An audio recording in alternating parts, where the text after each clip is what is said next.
दोस्तों नमस्कार। एक बार एक महात्मा जी अपने कुछ शिष्यों के साथ जंगल में आश्रम बनाकर रहते थे। एक दिन कहीं से एक बिल्ली का बच्चा रास्ता भटक कर आश्रम में आ गया। महात्मा जी ने उस भूखे प्यासे बिल्ली के बच्चे को दूध रोटी खिलाया। वह बच्चा वहीं आश्रम में रहकर पलने लगा। लेकिन उसके आने के बाद महात्मा जी को एक समस्या उत्पन्न हो गई कि जब वे शाम को ध्यान में बैठते तो वह बच्चा कभी उनकी गोद में चढ़ जाता, कभी कंधे या सिर पर बैठ जाता।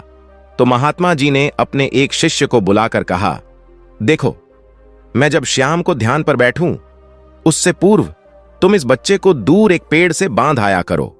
अब तो यह नियम हो गया।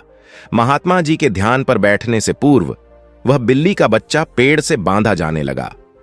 एक दिन महात्मा जी की मृत्यु हो गई तो उनका एक प्रिय काबिल शिष्य उनकी गद्दी पर बैठा। वह भी जब ध्यान पर बैठता तो उससे पूर्व बिल्ली का बच्चा पेड़ पर बांधा जाता। फिर एक दिन तो अनर्थ हो गया। बहुत बड़ी समस्या आ खड़ी हुई कि बिल्ली ही खत्म हो गई। सारे शिष्यों की मीटिंग हुई। सबने विचार विमर्श किया कि बड़े महात्मा जी जब तक बिल्ली पेड़ से न बांधी जाए तब तक ध्यान पर नहीं बैठते थे। अतः पास के गांव से कहीं से भी एक बिल्ली लाई जाए। आखिरकार काफी ढूंढने के बाद एक बिल्ली मिली, जिसे पेड़ पर बांधने के बाद महात्मा जी ध्यान पर बैठे। विश्वास माने उसके बाद जाने कितनी बिल्लियों मर चुकी और न जाने कितने महात्मा जी मर चुके। लेकिन आज भी जब तक पेड़ पर बिल्ली न बांधी जाए तब तक महात्मा जी ध्यान पर नहीं बैठते हैं।